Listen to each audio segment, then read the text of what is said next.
Evening all. Welcome from a very wet and windy Evesham. Who have we got today then? Bizzle.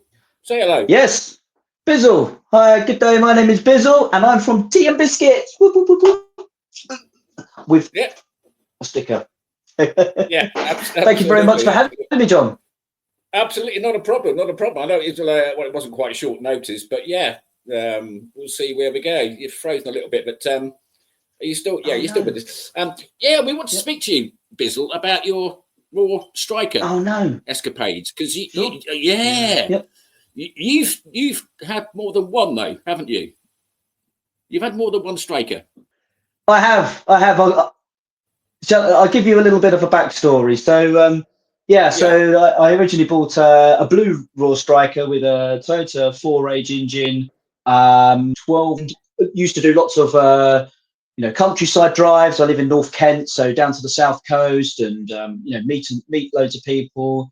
And then when my first child come along, you can't go out with a wife on a Sunday morning anymore. So decided to try and do some track days. So built a trailer and started doing loads of track days, and on and off through the years, probably doing anything from 0 track days up to 4 or 5, maybe 6 track days. Went to the Nürburgring a couple of times. And like everyone else that buys these cars, it's all, for me, it's about the driving, it's about the tinkering, it's about like the learning new things. The engineering side I love as well. And so I got to a point then where I started to get a little bit bored. The car started to get a little bit old. I've only got a tiny garage, so it was either kind of get this back to bare metal and do a full rebuild on it, or sell that on, put a bit more money into it and buy a different car. And so I did that about 2 years ago. So I bought completely blind another striker, because I think the raw strikers with the Jeremy Phillips chassis are really good. So I bought one of them, a bit more power, a bit newer, a few more good bits. One of the lightest ones out there as well, because of the size of them. Very, very small. Jeff, definitely on the lower end, especially with no heater, no screen. Generally quite small. A lot of the body panels are quite lightweight as well. So for me, I'm not the largest person in the world. I don't need something that sits a 6'2" person in it. And when I first saw kind of kit cars, because I'm quite local to Brands Hatch, was at a 750 Motor Club race, and I remember raw strikers were dominating. So they have good prestige in racing and motorsport. And I just thought, that's the car for me. One day I'll own them, one of them. Yes. And so so feel very fortunate, as I'm sure a lot of us do, to have toys that aren't the cheapest in the world. So I feel very lucky and privileged to own one of these and to just have a lot of fun. It's an absolute blast. Absolutely blast. I know we'll come onto your channel later on, but because there's lots of videos on there of what you've actually done. So for people that have not seen the videos on your channel, or don't even know about your channel, just give us a quick recap of what you've done, what engine you've got, because I'm fascinated, because it's obviously supercharged 4AG, is it? Just give us a quick summary of that. Stock internals, I think. Yeah, give us a quick overview. Yeah, so I bought the car completely blind. So I knew that it had a supercharger on it. So it's got a Rotrex. Originally, it had a C3074 supercharger on it, so a little bit smaller Rotrex supercharger. But the guy had a guesstimate of the power. He said it's about 200. He didn't know anything about the internals. He didn't know anything about the engine mods. He knew very little about it. And obviously, when we're sitting there trying to negotiate stuff, I can't be, taking the sump off and seeing what conrods and pistons it's got. So I really did just buy it blind. We drove it up and down the little industrial estate a few times, and it sounded like it was okay. It didn't sound particularly rattly. Luckily, I know the engine well, so because it was in the previous car as well. So I'm very familiar with 4H 20 valves. Yeah, I know when you we were speaking earlier that you did buy it blind, and apart from the V5 and seeing that the bloke owned the garage, the bloke didn't really know much about it. So you were literally buying blind. Knew very yeah. And so that's come with its good and its bad. So it has a so it has since found out that it had aftermarket Arai low compression pistons in there, a 4AGZ con rods, and other than that, pretty stock. It has a baffled sump in there and other good bits which I could see. So I knew that it had an accu sump in there, for example.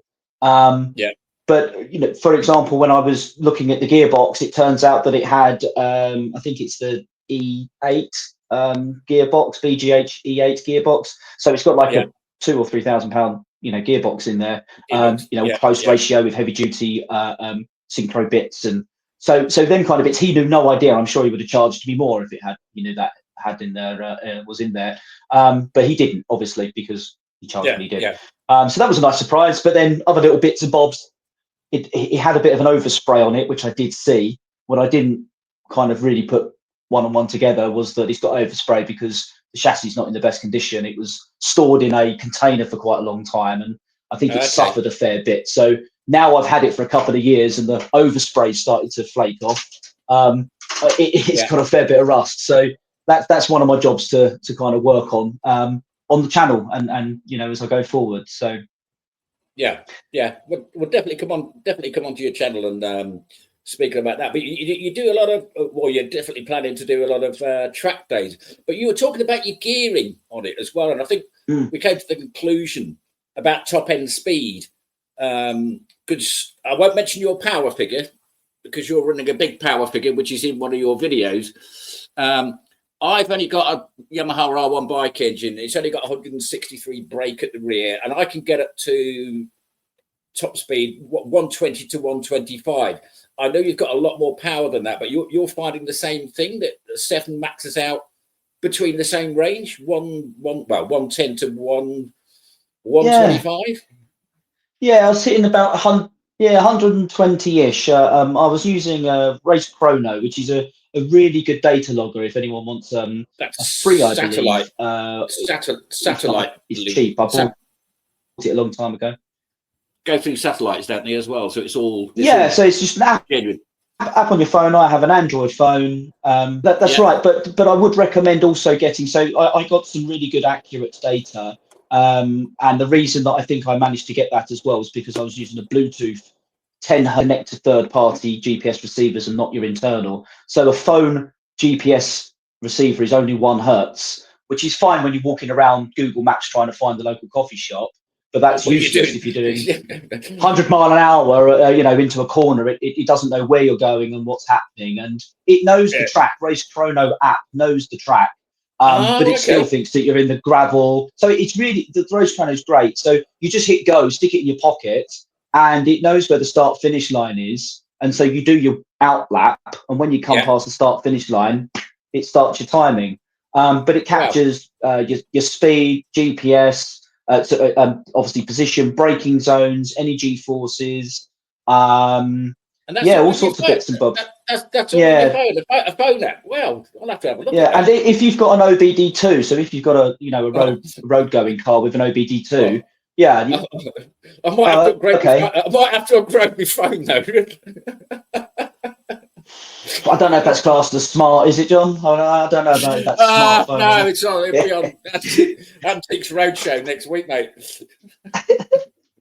But yes, if you've got an OBD2, then it will take all the data off of that. So then you've got maybe throttle position, RPM, gear, pressures, temperatures, and then you can just it collates all that as a data dump, and then you can export that onto an overlay software. So on the track day, I was obviously a very good boy at Christmas because I got an Insta360 for Christmas. So we had this on the track day. An Insta360, a really nice 360 camera. So these are the ones that people see when you got the selfies on a stick, or out the back of a motorbike or a Lamborghini and it's splitting all the frames. That's these cameras here. So it's dual 4K cameras, really good footage. So hopefully we've captured some good footage, some good data logging. I doubt the audio is any good because it's probably very windy. So hopefully I'm going to be able to overlay that data onto the video, and it should make for some good viewing. Excellent. And you're hoping to go to Kitfest, aren't you, in April? You'd be running the strip. You're looking to be running the strip. Oh, that is it depends. I'm definitely coming. You're gonna have to drag me somewhere else, kicking and screaming. So I'll definitely be at Kitfest. Hoping to take the car if it survives any other track days or drives out that I do. So yeah, hopefully, very much hoping to be there with my car. When I do some quarter miles, hopefully I'll be frightened of breaking something if I'm honest, or embarrassing myself. But I'd love to see what the quarter mile speed is. So maybe I'll just do a soft start off the line and then pen it after that. But I'd love to do a quarter mile. That'd be a lot of fun. Yeah, that's what we did at ours. I wasn't going to gun it off the start line, and I knew nothing about Santa Pod or the track, but it is actually a rubber track until you get over the finish line, then you're back onto tarmac or concrete or whatever.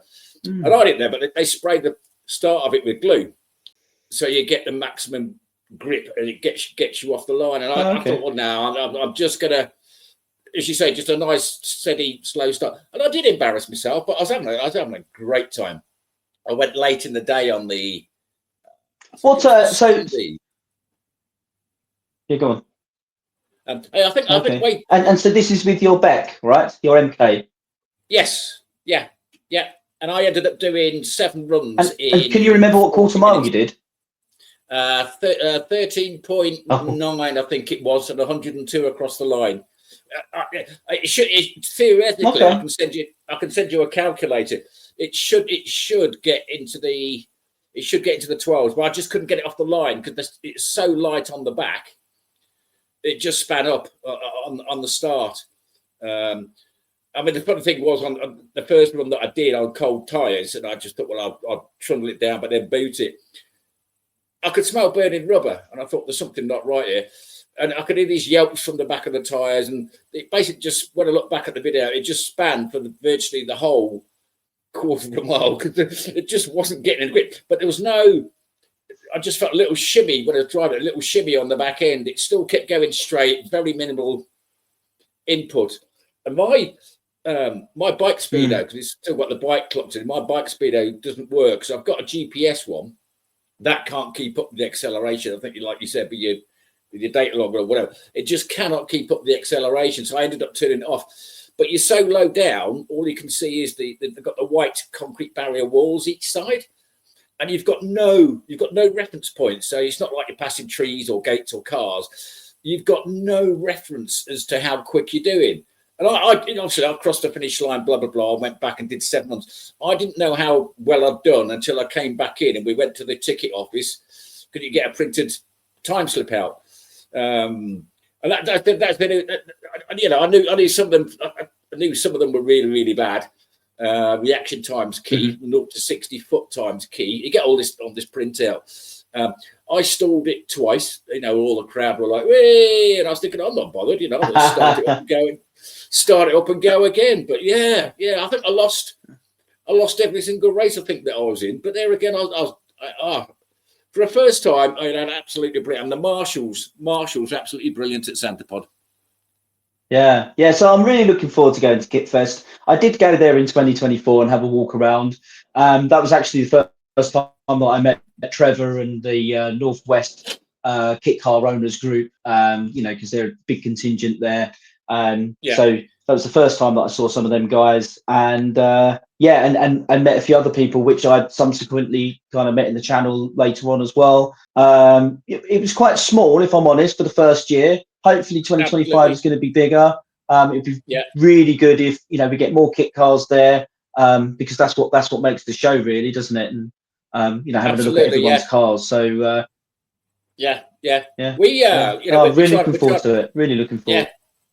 We're trying to get more groups involved and more people coming, because I wouldn't say it's relatively new, but it's been going for a while. But then COVID hit us, and we had COVID light, and one of the events, is it going to go ahead? Is it not going to go ahead? And then the actual date in the calendar is not fixed at the moment, so we've managed to get an April slot. The next one that they offered us was it was the same weekend as Malvern National Kit Car Show. So we're like, no, we can't do that. No. So that's why we brought it forward to April. One of the I mean, one of the great things for us, and this was a couple of years back, and we approached, we said to Santa Pod, look, we'd obviously, sorting the event out, blah, blah. And we asked them, said, what are your thoughts if we can do a parade lap? And they were like, I'm in ahhing. And anyway, it took, I think it took about a couple of months, 3 months or whatever to get everything sorted out. There's a lot of things go on behind insurance and blah, blah, blah. And they were wondering about, kit cars going down the track and dropping oil on the track and things like that. But yeah, we managed to, they agreed to that. And after the first one, which was a couple of years ago, after the first one, Santa Pod said it was absolutely brilliant. And they put us on, because we get jet cars there. I'll come on to that about your son, because, yeah. Anyway, they got jet cars going down as well, and they have their own little time slot. And they put us on right after the jet cars. And of course, the stand is full of people. The banking is full of people all wanting to watch the jet cars. But we were really advertising kit cars and stuff like that. It was brilliant. Your camera's just cut off, by the way, John. Yeah, can you still hear me? I can hear you, yeah. I don't think it's feed. I think it's maybe something at your end that seems strange. Yeah. Hi, it's just Bizzle now. I'd like to take this moment to thank 7spot for supporting Bizzle and Team Biscuits. Take a look at my YouTube, subscribe. Here we go. I think Bizzle's just coming back in. Let me have a look. Yeah, there we go. Hiya, Bizzle. I've no idea what happened there, and I tried to reboot. First time my camera's ever done that. I tried to unplug it, plug it back in again, and then it kicked me out the studio, which then obviously kicked you out the studio because I'm hosting it. Anyway, we're there. So we were talking about. We're back. We are back. We were talking about Kitfest as well. Cool. Actually, let me just double check. I haven't got this wrong. Whilst you were off, because I normally close Facebook down, and I've gone back in to drop you a message and say drop back in again. Let me just have a look at this message that I did get in. Yes, I've got some exclusive news. I've got some exclusive news as well, which I will. Oh yes, shall I do a drum roll for you? Well, you were talking about your striker and obviously the Raw and the rights of that, and now with MK, and you did a brilliant interview as well, didn't you, at Malvern, where you were talking about. Yeah, very lucky too. Yeah, the striker. It's Neil, because I think Sean had gone. I think Sean was at Donington, wasn't it? They'd booked 2 events the same weekend. I think it was on the Saturday. Yeah, they were definitely racing somewhere. It was Donington or Alton or somewhere. Yep. Yeah.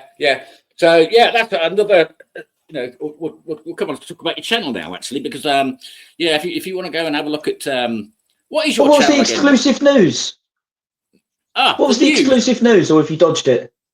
I've not dodged it, no, which is why I was kind of like subtly mentioning the name MK Sports Cars. Guess who's coming to Kitfest? Oh, are they? They are. MK. Yeah. Yeah, they've literally just Sean's just messaged me now to say, yeah, we've looked at it, the dates are fine, and one of the sales team will contact me, and they will be coming to Kitfest, which is brilliant. Oh, superb. Oh, that's really good news. So yeah, that's really good to see them guys, and nice to see that MK is supporting the shows as well, because they'll probably be at Malvern and the other ones as well. Always do. They always have a great stand as well. Because I was cheekily saying I'd love to see a couple of your. I'd love to see the difference between the Cup 200s, because they've got the Cup 200. Is it what do they call it now? I keep forgetting it. I always get it wrong. Either Cup 300 or the 400. The one with the turbocharged higher booster. They've got the standard booster, but then they've got the turbocharged one, haven't they? Yeah, I think it's 200 and 400, but. Yeah, we might stand corrected, but yes. Yeah, I knew it was something. I'd love to see them going down the track as well. I'll reply back tonight anyway. Give the admin team at Kitfest can do that. But yeah, that's great news. And you left somebody to talk about strikers with as well. Yeah, that's great. Yeah, that's great news that MK are there, and I think, as I said in one of my other episodes when I interviewed them at Malvern, I did take a moment to congratulate Neil and what MK what they're doing. Sean and Neil are doing at MK both for the industry as well as for MK as a modern classic, as they're now known as a brand, is superb. It's really good to see fresh faces, fresh energy, and what they've done to that chassis and what they're doing in terms of the Cup 200, etc., is excellent, because we haven't seen, I don't think, new front leading. There's new kit car manufacturers and people kind of revising stuff quite often, but I think in terms of like this much of a big impact, this much of actually creating a race series, and this much inertia behind the kit car scene is huge. For me, who goes on track days, I find it crazy for anyone who doesn't like the idea of a kit car. Every single person that you talk to, they're always like, I've never been in one of them, but I bet that is so much fun, or I'm always on track with these and they're always so fast. Anyone, regardless of what car they've got, they've got their car and they're into their thing, but there seems to always be on track days, I wouldn't say it's respect, but certainly an interest and intrigue about kit cars. Because they just pound for smile is great. I was going to just mention that, when you look at some of these people, what they're spending on their supercars and whatever, and we could do that for a tenth of the price and absolutely whoop them, not only just in the straight line, but round the corners, which is even more importantly.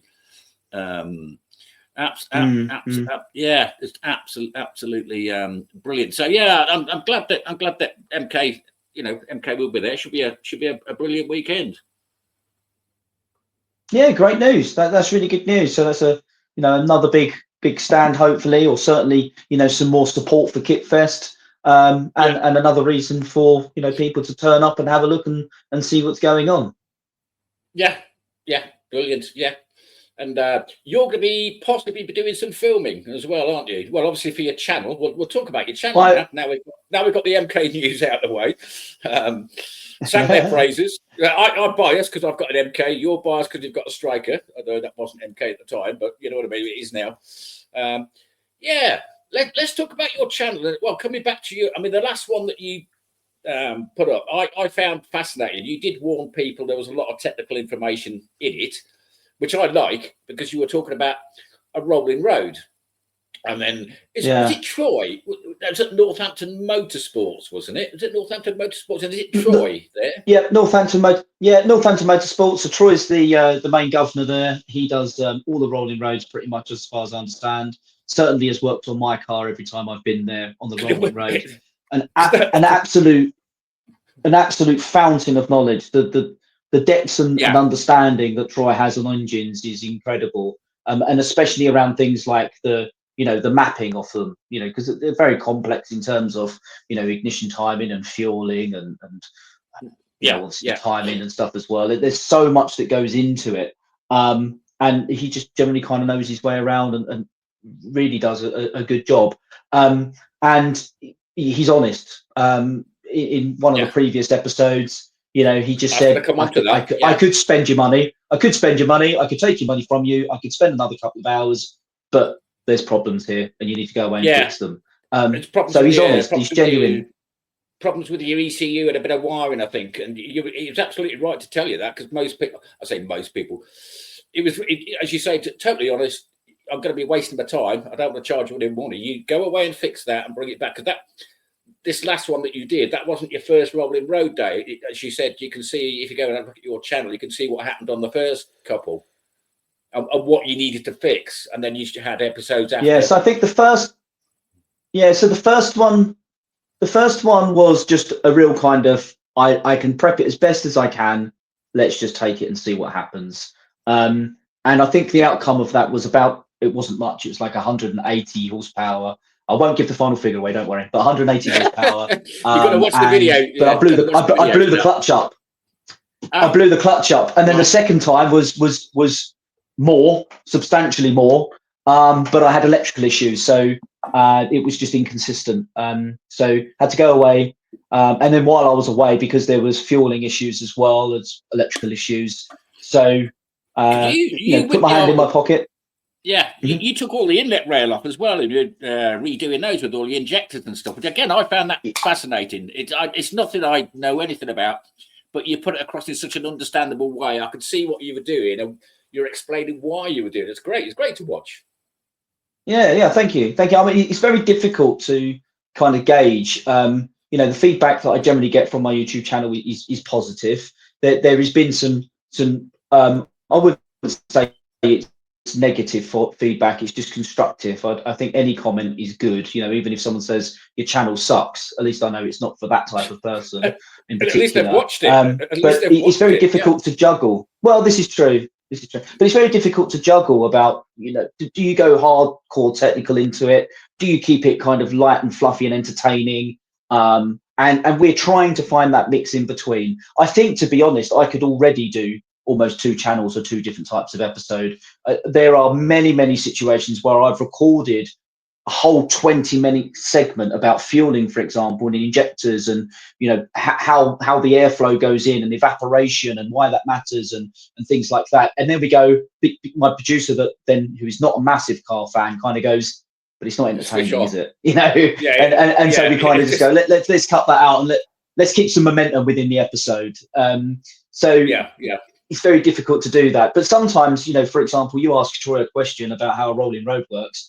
The man's going to tell you how a rolling road works, and that sort of stuff is really impressive.